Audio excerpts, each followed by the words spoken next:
Today is Thursday, April 30th, 2020. So what was the date 1 week ago? Remember how to find out? You just go straight up. So last Thursday, it was April 23rd.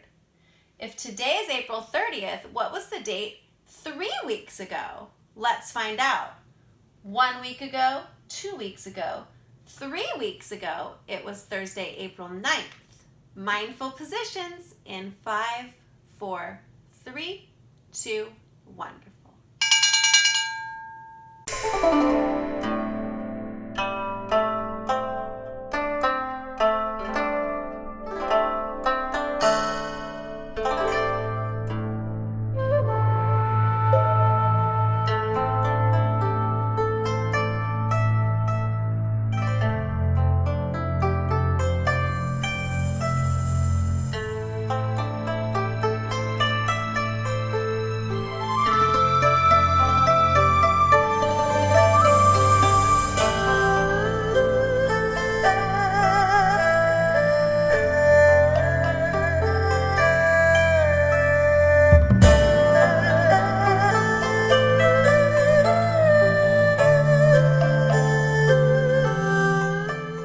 Today is the 146th day of school.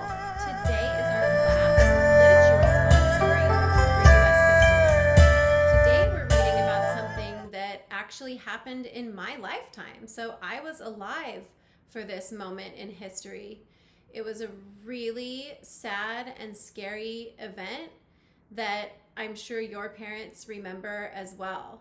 And you may or may not have heard about what happened on September 11th, 2001. And I want you to know that in this book, you are going to hear the word terrorist. And I don't know if you know that word. It's kind of difficult to explain, but my best attempt is this. A terrorist is someone who thinks very extremely and very differently from most people. Terrorists also believe that their beliefs are the only right beliefs, and they think they have the right to hurt people if they believe differently. So they have a different view, and they think that certain things are okay to do that most other people would never think of doing. So what happened in this story is that some terrorists flew airplanes into some towers in New York City and made the towers fall down. You're probably wondering, why would anyone ever do something so horrible? And that's another hard thing to explain. But they did it because they didn't like what our country and our government was doing in their country. And they thought that being violent was a good idea. And of course, we would never do that. But this is what happened on September 11th, 2001. The Little Chapel That Stood by A.B. Curtis. Around the chapel of old St. Paul blow the dancing leaves of the coming fall. In the morning breeze they leap and fly beneath the towers that scrape the sky. Those were the Twin Towers. George Washington's family worshipped here. Alexander Hamilton's grave lies near. Since 1766 has stood this house of God and brick, so this is a really old church. Solid and steadfast as time whirled around it, unchanged since horse and carriage found it. A solace to presidents, that means a place that they could find comfort, help to the poor. No one was ever turned from its door. An immigrant's refuge, a sojourner's peace, that's people that are just stopping by to feel peace, where hope is born and sorrows cease. So a place where your sorrow can end. As the centuries passed and the city grew dense, its buildings grew higher and wilder. Immense, really big buildings started popping up in New York City. And tallest and grandest, the city's great pride, the New York Twin Towers, rose up by its side. So there's the church, and there's the Twin Towers. The stress of power, the rush of people, found comfort and rest beneath its steeple. But doom was coming all the time. Doom to a city fair and fine. Doom was in the plains that climbed. Doom, and then the sirens whined. 2 planes hijacked by a terrorist crew struck the Twin Towers, no warning, no clue. Who thought it could happen or knew what to do?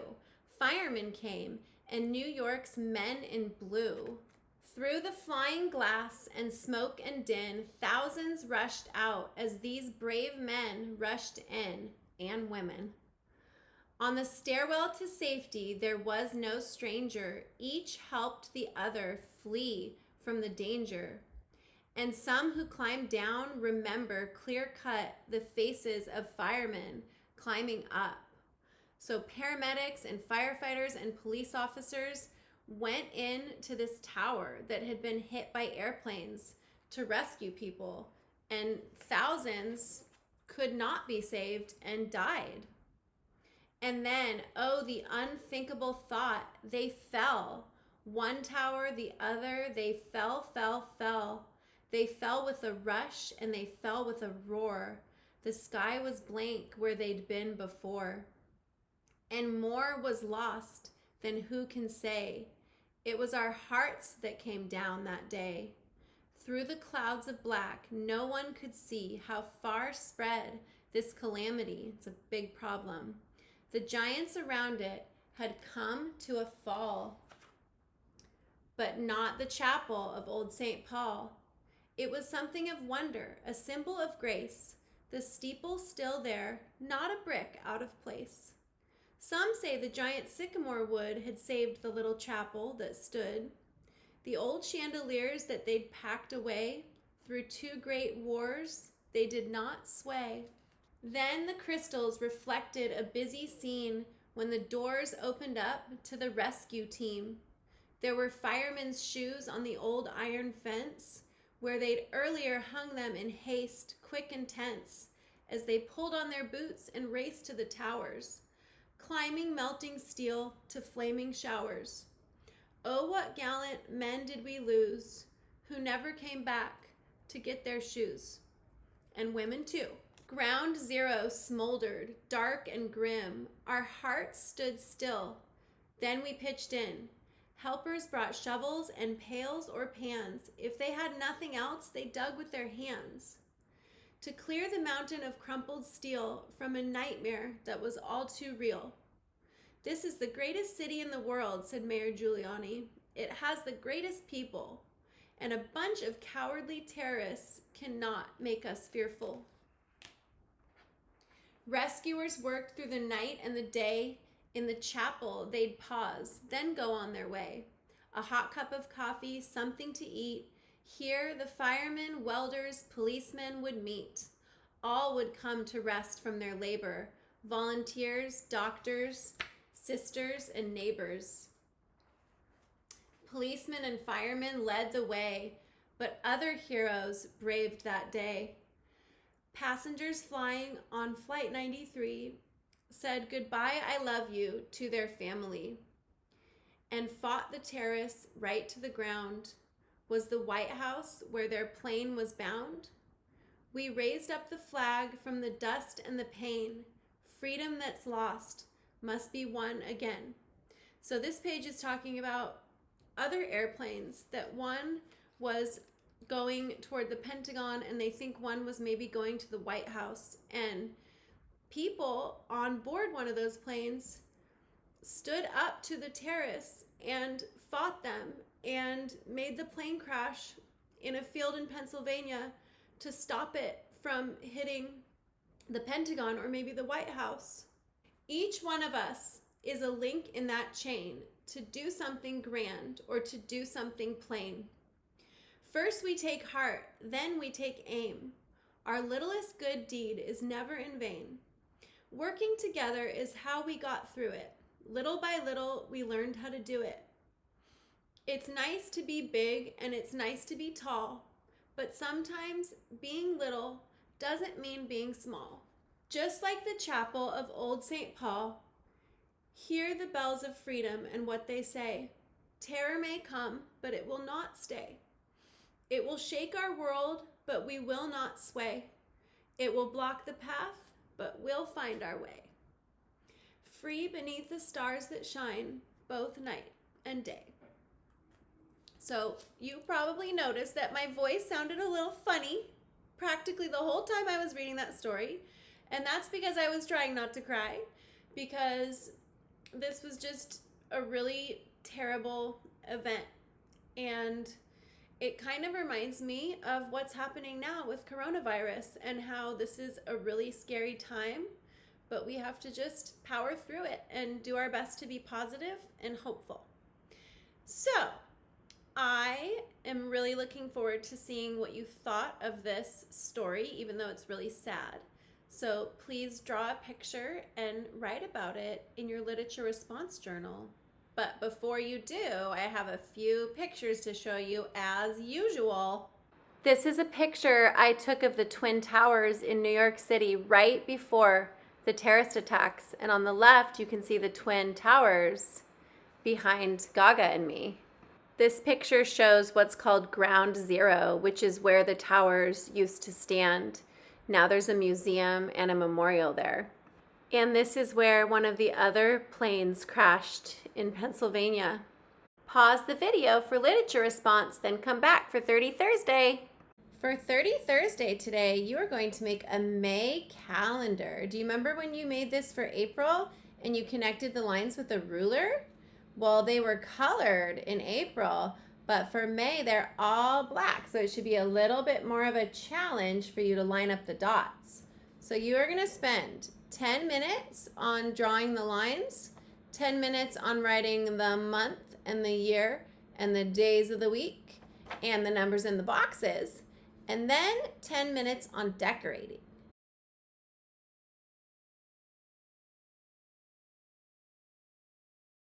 Just a couple things to remember. May begins with uppercase because it's the name of the month, and I made a little black dot here so you remember that M starts at the top and goes straight line down, pick up. For Y, it goes down under the bottom of the box, and that is how it should go. Remember 2020, your numbers are all tall. They're all the same height, and each day of the week begins with what kind of letter? Uppercase. Wednesday is such a long word and the box is so small, so you'll have to be extra careful when you're writing Wednesday.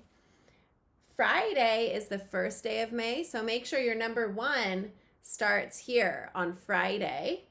And at the end of the month, we run out of space because the last box is for the 30th, but May has 31 days. So over here on the 24th, you have to split the box with a diagonal line and write the 31st down below.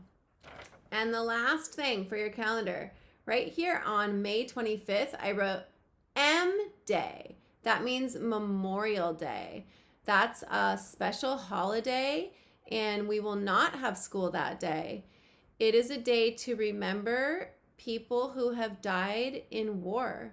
So if you have a friend or family member that happened to, think of that person and be grateful for what they went through for us. This is my great uncle, Felix Tallarico, and he was a soldier in World War II, and his plane crashed and he was never found. So that's called missing in action. He received a Purple Heart medal. That's an award for people who are injured or killed in battle. Here's a memorial in Washington, D.C. that honors all the soldiers who fought in World War II. Here's another memorial for the Korean War and another for the Vietnam War. We just talked about a lot of really sad stuff. So let's get back to being happy and have a fun time decorating your awesome May calendar. Hooray!